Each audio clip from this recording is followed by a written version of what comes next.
Hello, everyone. Welcome to I think we're at 11, possibly 10 or 12, somewhere in that range. I should look it up before I start recording, but I don't, of the Clarence Chronicles. Last week, I showed you guys a little snippet of the lettering that I'm trying out for the children's book that I'm writing. I want it to feel really whimsical and really playful and childlike, to fit with the mood and the vibe of the story. Could I just use a font on the computer? Absolutely. But because calligraphy is so near and dear to my heart, I thought I would give it a shot doing my pointed pen calligraphy. Boop. That's a sneak peek of the title. So anyway, that's what I've been working on all week, is just trying to find what kind of style of calligraphy I want to do. I told you guys that last week too. I'm still in that zone of figuring out the style, and I'm finishing up the last 2 or 3 pages of the actual illustrations. So I'm really close. I'm really close to being done. I can see the finish line. It's still kind of far because I have to find the lettering and I have to write the whole story in that lettering. And then the last couple of pages worth of illustrations are doozies. They're going to be pretty friggin' detailed. There's going to be a lot of, it's a whole scene and there's a lot of details in it that I want to make sure that I nail each one of the details. So it's going to be challenging, but I know I can do it. And I'm very determined to get this done in the next few weeks, which is exciting. And I've been working on this since pretty much the week of Thanksgiving is when the idea was sparked. I was doodling Clarence. Let me show you. Clarence, here, there he is. I was doodling Clarence at my parents' house. It was Thanksgiving's Eve, I think, or Thanksgiving Day. I don't remember. And it's just a character that Miles, my son, and I have created together, and we doodle together all the time. And I was doodling him all over these sheets of paper because he's just really fun to doodle. He's just a gumdrop shape with legs and arms. So super easy and really just fun to play with all the different versions of him. So I was doodling like crazy, just kind of passing the time, hanging out with the fam. And I can't remember who said it. If it was my cousin who was there, or if it was my mom or John, my husband, or who said it, but someone was like, you should write a children's book with Clarence. And then I was like, you know what? I should. And then within those next couple of weeks, we went through something pretty difficult at school with Miles. He is the sweetest soul of all time, and I'm obsessed with him. And it's just heartbreaking when your child goes through something difficult that's out of your control and all of that. And so you're just there to help guide them and help them process through their big emotions, through the experience that they're having. And so through this experience, this event that happened, this story was born. I want to give parents and also children the tools to express themselves, express their feelings. They're really big ones, they're really small ones that might be unnoticed, but bottled up, they do build up. So I want to be able to give parents like really good conversational tools to use with their children to help guide them through these really, really important feelings, which are our guidance system in life. There are tools of truth. They are beacons of light that help us come to who we really are and what's going on inside. So, emotional awareness and emotional tools, communication tools, all of these things are kind of packaged in the message of this children's book, this story that I wrote. So I wrote the story back in like November, end of November, early December. And I've been sharing my process of doing the illustrations here on YouTube since I think December or maybe January. I don't remember when I started sharing the process.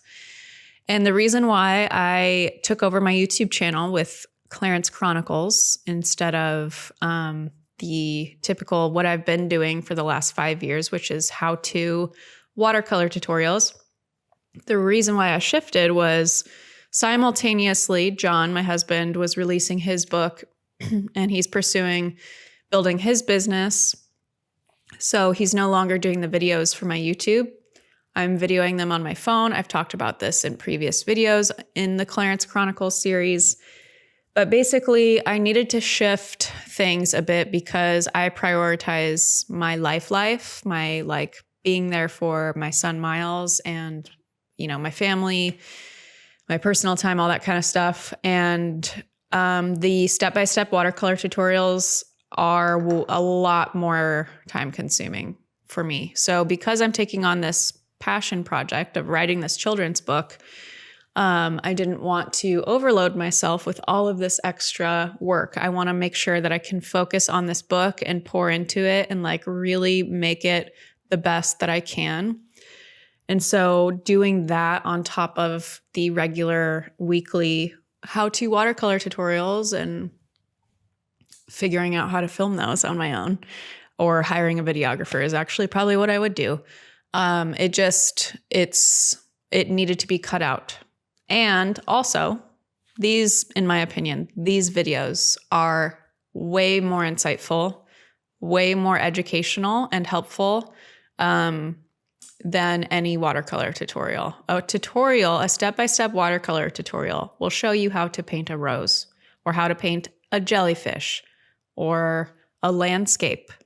And that's great. There's probably millions, probably not millions, but definitely loads of thousands of watercolor tutorials on the internet that are free and they're all over YouTube, including my channel. You can binge any kind of topic on watercolor, and I probably have it in my channel. There's hundreds of videos on step-by-step watercolor tutorials on my channel. Could I keep making step-by-step watercolor tutorials? Yes. For sure. There's always ways to look at things differently or, there's other subjects, other types of flowers, other types of animals, other types of landscapes to do step-by-step tutorials on. However, at the core of anything that you paint is creativity, understanding how to use the paintbrush, how to see something and interpret it for the paper or the canvas. And if you haven't trained or used that muscle of creativity in a while, or it's something that you never fully believed you had, which is a lie because we are all creative beings. It's literally within our nature. At every single second, every single moment, our body is creating something. Our cells are always renewing themselves and turning over. They're taking light from the sun and turning them into, a bunch of different things in systems and cascades of programs that run in our body. So it's literally just within our nature to create and express. So when we don't feel expressed, when we don't feel creative, that's when a lot of times we get the blahs or we feel detached from ourselves.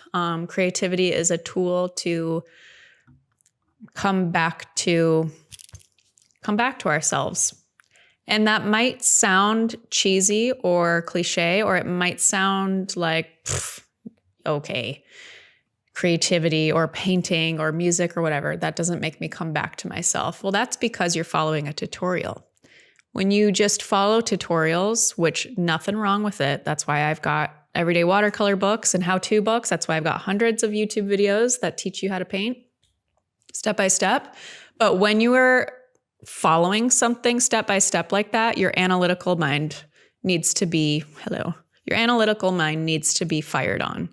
And when that happens, it's just much more difficult to balance the state of play and flow state where we create art and also thinking, what do I have to do next? How is she holding her paintbrush? Am I doing this right? All that kind of stuff. So while it's super helpful to follow tutorials and to learn things step by step so that you develop that technical side of understanding how the medium works and developing your technique and all of that, you will not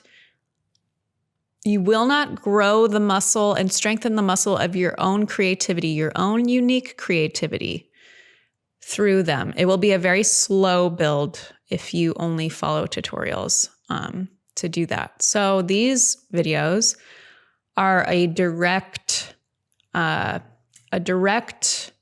line to that creative muscle, the creativity within all of us. And that is through me showing my creative process for creating Clarence and the story of Clarence and the world of Clarence, finding the style of the lettering, finding the style of the watercolor illustrations.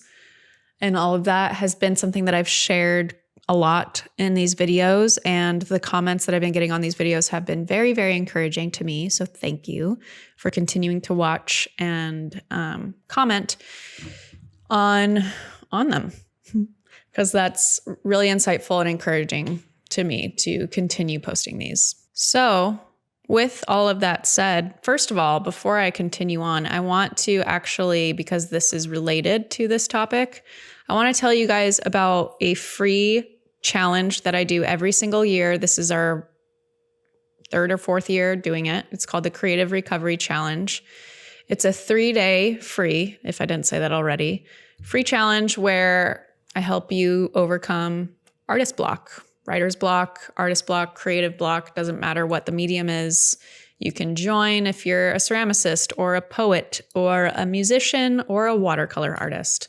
The prompts will be via video, and there will be guides to go along with each day and exercises. So I'll drop the link in this video so that you can check it out. Once again, it's free. It's 3 days, and it starts on the first day of spring, which is Thursday, March 20th.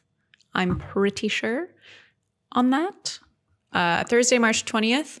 And then you can go at your own pace, but there will be replays for everything for the next few days. All the details are on the opt-in page, so I'll link to it in here for you to check it out and just kind of get a feel for what's the deal with the Creative Recovery Challenge. We've had thousands of people join this challenge every single year, and honestly, the feedback, the comments, all of the things that we've gotten, which we have a few photos of some feedback and testimonials from people who have joined the Creative Recovery Challenge in the past.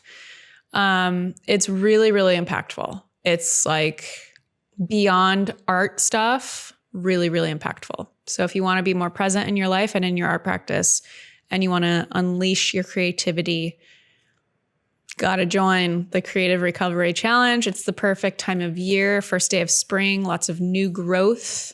Oops, I just closed my book with the wet calligraphy in it. Nice. That's okay. It wasn't a winner anyway. So anyway, great time of year to host a Creative Recovery Challenge so that people feel like renewal, a sense of rebirth, transformation, growth, all of those things kind of carrying forth that momentum through this season. And coming out of an interesting start to 2025, I think it is really, really needed right now. I think our artistic practices, our creative practices are even more necessary and needed than ever before.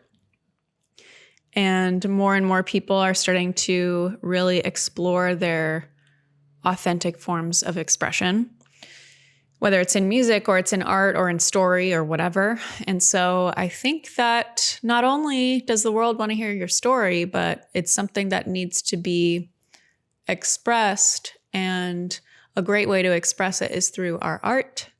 And whether it's for other people to see or read or hear or not, it's expressed. And that's always a good thing. So the art of expression is something that we have been discussing through through these videos, the Clarence Chronicle videos, and the process of creativity, which helps us to express. So anyway, I don't really have much to share or talk about in this week's video, just because I'm still playing with and still trying to find the lettering style. And something that is really, I knew this would happen. I was very aware that there would be low moments, there'd be high moments, and all the in between of writing and illustrating a children's book. But there are a part of everyone's creative process. There are these dry periods, or famine periods, as I like to call them, where you still have to continue to show up every day, despite there being no fruit. Because it's really important that on your journey of creating something, that despite the feeling of like apathy or lack of inspiration or direction, or feeling like you don't have anything to show for what you're working on, it's still important to do at least a little bit of digging every single day to find the fruit. So like, for example, a couple of weeks ago, I was getting really stuck on a certain illustration for a specific page in the book. And I really just wanted to take a bath or like go lay down. But I hadn't done any Clarence work for the day, and I wasn't like stressed. I wasn't overly tired. So I knew that I still had more in me. So obviously listen to yourself. Don't push yourself to the limit. That's not what I'm saying.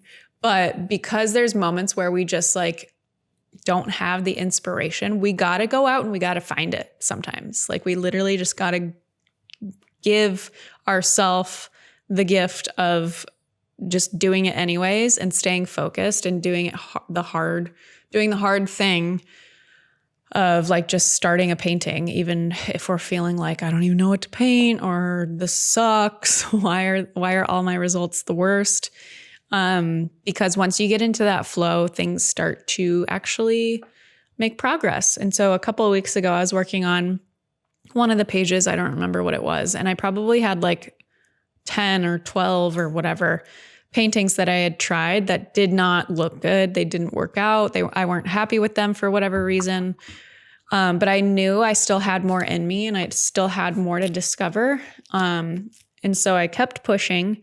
And I put on my sound playlist, which I'll link in this video again. I've linked to it before. But it's just full of music that's really meditative. It helps your brain get into that theta brainwave state, which is flow state, which is you're about to fall asleep at night, which is you're like literally in self-hypnosis, doing the dishes, or you're daydreaming, or you're driving the car and you forgot that you just passed like all of these exits you were unaware of. So that state, theta brainwave state, this music that I've curated on my sound playlist is specifically for that brain state. And it helps me get into flow state. So environment is extremely important. I've talked about this before in these videos, but environment, music, that includes music, that also includes clutter, that also includes harsh lighting, not harsh lighting, all the things. So it's really, really important. Sometimes the most minor seeming detail makes the most major difference in your ability to drop into flow state. And when you get into flow state, that's where hyperfocus kicks on. That's where body takes over and mind shuts off and time becomes irrelevant. And it's the state where art is created, truly. Unique self-creation. So flow state is a really important place to be when you're trying to develop a new world or your style or whatever. And this is something that I talk about very, very much in depth in my course, The Art Within. And I show you a bunch of different exercises, prompts, and a bunch of stuff to get into flow state and help you get into flow state and develop your own work. Check it out. It's a great course.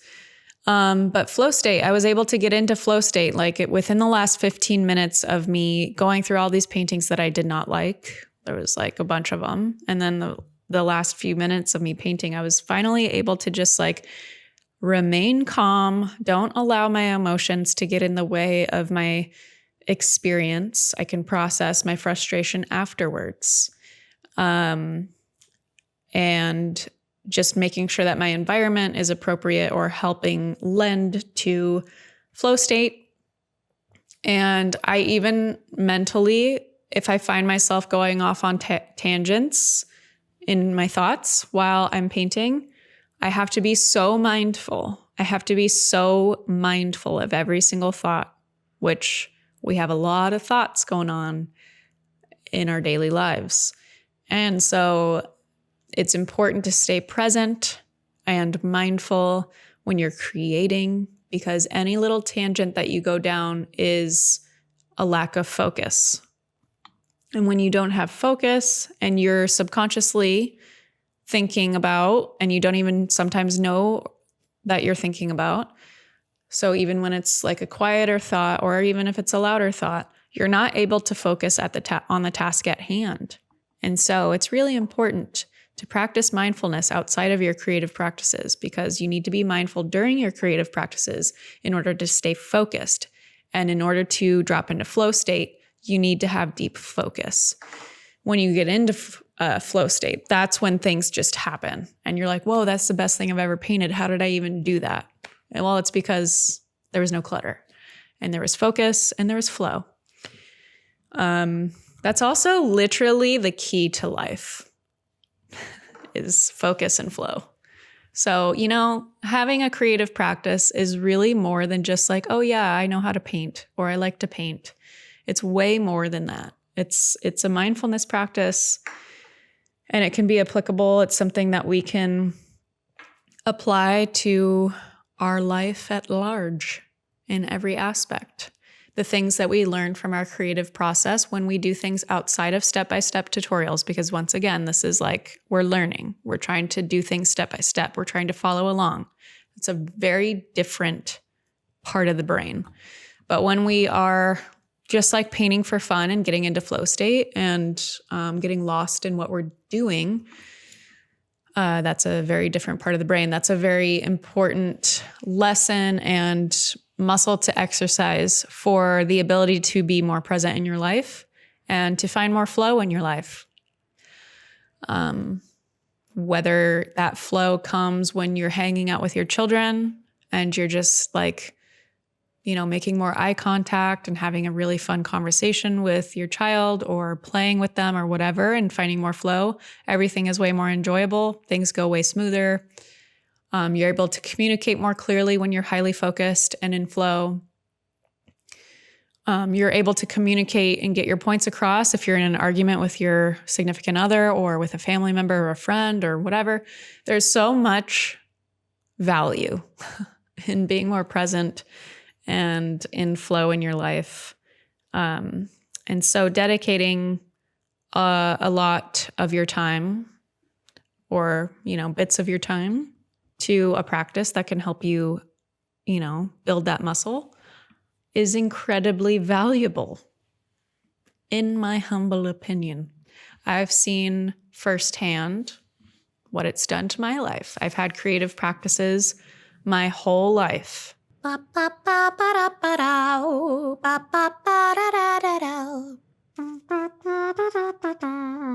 I've had creative practices my whole life. I grew up playing piano. I started taking lessons when I was 6, and was in a variety of bands, high school garage bands, jazz projects, any indie projects in college, singing on stage and musical theater and at churches, because I grew up very religious. And I was trained in opera, was a vocal major and piano major in college until I decided I didn't like the classes anymore. And so I switched to psychology. Jeez. It's like a bomber going overhead. So anyway, I've had creative practices very, very prevalent in my life because my mom is a very creative person. Her mom was an artist and musician. My mom sings and gardens, was a florist for a while, screen printer for a while, photographer for a while. So many things. Artist, painter. Did I say that? And my dad is super, super creative as well, but he was obviously, he had a job that wasn't very creative so that he could provide for his family. But he was a math whiz, is a math whiz. He's still alive and he still is a math whiz. But he's also a very creative person, always doing crazy voices and impressions and mouth trumpeting and stuff like that. So anyway, I grew up in a very creative household where creativity was modeled for me on a daily basis, especially by my mom, because she was a stay-at-home mom for most of our childhood. And it was just how we spent our time. A lot of the time was either painting in the kitchen on the kitchen table with mom. She also always had, when I was like really little, she would have like puffy paint projects that she was doing puffy paint on like sweatshirts and giving them to friends, or puffy paint jeans, because it was the 90s and it was all the rage. And so anyway, creativity was like something that I was surrounded by. And because of piano and singing and art and all the things in my own solo journey with creativity, I've had decades of practicing the creative process. And with my psychology background, or I've just always been like a really curious person. When I was growing up, I was, maybe this isn't something I want to admit to the internet really, but every kid does this. Not every kid, but a lot of people do this. Okay. So we're curious people. And I was the child who was the neighborhood spy. I wasn't like sneaking into people's houses or like peeking through. And I was not a peeping Tom by any means, but I was just always curious. Like, what are people up to? What do they do? What do they do? And actually, crazy story. When I was 9, because of this, like, I just always felt like I would make a really good like detective. Because I could read people really well. I've always been able to read people and be perceptive since I was a child. And anyway, when I was 9, I remember seeing something shady going down at my neighbor's house, like 3 or 4 houses down. And I was like, ooh, this is some bad news. I think this neighbor is a drug dealer. And I told my mom. And a couple weeks later, I'm not going to say what happened because I don't even know if I can talk about it on YouTube.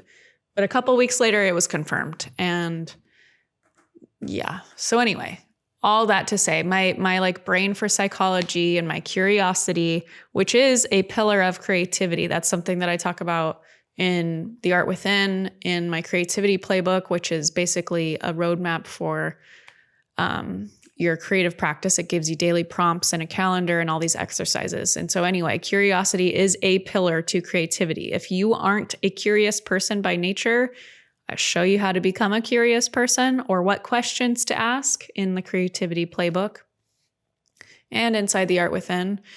And that curiosity is one of the main core pillars of creativity. And so that combined with my decades worth of experience in having creative practices meshes together this person, me, who likes to know the art of creativity, not just like creativity and like following a step-by-step tutorial. I want to know how it works. I want to know the ins and outs. And then I want to teach it because I'm I really like to teach. I don't know where that comes from. My mom has always really liked to teach. She's a good teacher, speaker, all that kind of stuff. So maybe it comes from there. Anyway, tangents on tangents, as you know, your girl's ADD. But that is why these videos have been born, is because I find it to be the most useful and helpful to share what it's really like to go through the ups and downs of the creative process and what steps to take to get out of those low moments and what steps to take next if you're in a high moment, and how to keep the momentum going and all of that, and all the different tools to use in order to help you really tap into your full potential as a creative person. So anyway, that is what these videos are about. And I know I've talked about that before, but I felt like we should reiterate it and also bring up some additional tidbits.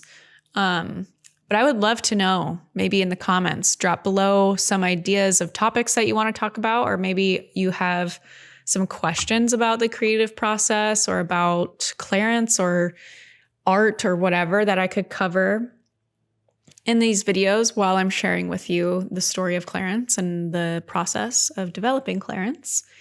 So let me know. Drop it in the comments. I have also hinted about this on my Instagram and my website before, but I am launching a podcast called The Art of Expression.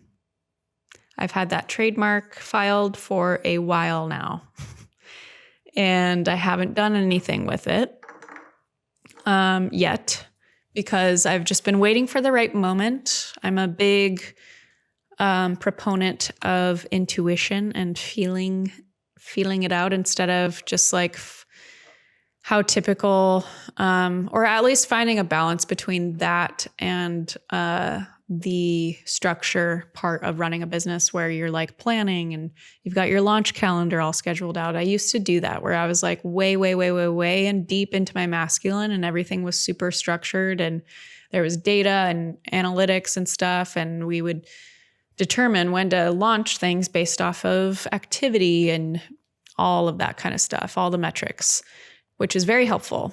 However, I'm just a purely creative soul. I like to be free as a bird. I like to do what I feel like doing in the moment, because then I know that it's going to be the most impactful when it's delivered, because I'm feeling it. You know what I'm saying? So I'm feeling like the Art of Expression podcast is coming soon, really soon. And I also feel like it's going to be a video podcast on here. And maybe these Clarence Chronicles, when I'm done with the story, it kind of just bleeds into that. So if you want to talk about topics of creativity, of expression, obviously, and of finding your unique voice, which includes a lot more than just your style as an artist, then that is to come very soon. I share a lot of these types of thoughts and processes on my Instagram stories quite a bit, and I get a lot of really good feedback. So I think it would be really beneficial for us to talk about things and take things a little bit deeper than here's how to paint a rose, or here's how to paint a leaf or a landscape, because once again, I've done it hundreds of times, and there's so many videos out there that you could watch to learn. Also, if you really want specifically my watercolor tutorials, I still do them once a month inside my Patreon, my monthly subscription. I have a live art class every month, so it's not only a step-by-step tutorial, you're also live with me. So you get to ask questions and I answer you in real time. And we also give personalized art critiques every month to people inside the Patreon community. So if that's something that you're still really wanting from me, I still offer it. It's just behind my Patreon, my monthly subscription. So anyway, drop in the comments though, if there's any specific topics that you'd like to learn more from me about when it comes to unleashing your creativity, using your imagination, finding your authentic voice, because that's something that took me a really long time to find. Like while I was building my business, I was finding my true authentic voice as an artist, because I never meant to have a business. I never intended to have an art business. Things just kept happening. And here we are today. And I'm so grateful that I followed the inspiration and I took the risks and believed in myself. But because I started it so young, and I started it like from this place of like, I don't know what I'm doing. I didn't mean to do this. There was a lot of twists and turns, and there was a lot of mistakes, and there was a lot of I wish I would have done that differently. But I want to share all that stuff because whether you're an artist or not, creativity is a part of our daily life. It's a tool that we use to, like I said, express ourselves more authentically and to find the best way to be in any scenario, whether it's hanging with a friend or listening to your child or whatever. So creativity, very, very important. We need it now more than ever.